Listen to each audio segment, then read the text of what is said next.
شخص کہتا ہے میرا باپ بڑا گنہگار تھا، میں نے غسل و کفن دے کے اسے دفن کیا، رات کو خواب میں اپنے باپ کو دیکھا، تعجب تب ہوا جب میں نے اپنے باپ کو جنت میں دیکھا۔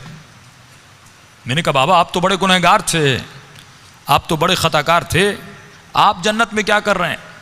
اس نے کہا میرے لال 3 دن تک میری قبر میں آگ جل رہی تھی، 3 دن تک مجھ پر فشار قبر عذاب قبر میں مبتلا تھا، لیکن 3 دن کے بعد کچھ قبریں چھوڑ کر ایک نیک خاتون کو دفن کیا گیا، جس کی آنے کے بعد پورے قبرستان میں جن جن پہ عذاب ہو رہا تھا ان پر اللہ کی رحمتیں نازل ہونے لگیں۔ فرمایا نور برس رہا تھا۔ کہا بابا یہ کیسا نور تھا؟ کہا جیسے اس کو دفن کیا، پہلی رات بھی، دوسری رات بھی، تیسری رات بھی اس کی قبر میں حسین ابن علی آتے تھے۔ فرمایا جب اس خاتون نے میرے عذاب کو دیکھا، فرمایا اس کے دل میں رحم پیدا ہوا، اور جب امام حسین اس کی قبر میں آئے تو اس نے کہا مولا مجھ پر تو رحمتیں ہیں، لیکن یہ بھی آپ کا چاہنے والا ہے، اس کی قبر میں عذاب ہو رہا ہے، میں چاہتی ہوں میری خاطر آپ اس کی شفاعت کر دیں۔ کہ اس وقت امام نے دعا کے لیے ہاتھوں کو بلند کیا، میرا عذاب ختم ہوا۔ کہ بابا وہ خاتون کون سی تھی؟ کہ اس کا نام یہ تھا، اس کے شوہر کا نام یہ ہے، فلاں محلے میں رہتی تھی۔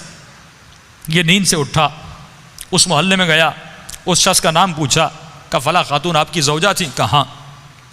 کہ اس کا کون سا ایسا عمل تھا؟ کیا وہ بہت زیادہ نمازی تھی؟ کہ نہیں، صرف واجبات پہ عمل کرتی تھی۔ کہ بہت زیادہ قرآن پڑھتی تھی؟ کہ نہیں، مختصر قرآن پڑھتی تھی۔ کہ کوئی ان کا خاص بہت زیادہ ذکر تھا؟ کہ نہیں، ایک عام سی زندگی گزارتی تھی لیکن اخلاق کی اچھی تھی۔ اس نے کہا اتنا پوچھ کیوں رہے ہو؟ اس نے سارا واقعہ بتایا کہ آپ کی زوجہ کی خاطر میرے باپ کی شفاعت ہو گئی، کوئی تو ایسا عمل ہوگا جس کی وجہ سے امام حسین اس کی قبر میں گئے۔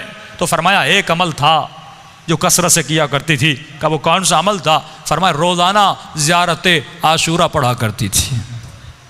یہ مقام اذکرونی اذکرکم ہے کہ اے ہمارے چاہنے والو تم ہمیں یاد کرو، ہم تمہیں یاد کریں گے۔ اللہ کہتا ہے تو 1 قدم ہماری طرف آ، ہم اہل بیت 10 قدم تمہاری طرف آتے ہیں۔ یہ قدم کردار کے اٹھانے ہیں، یہ قدم رفتار کے اٹھانے ہیں۔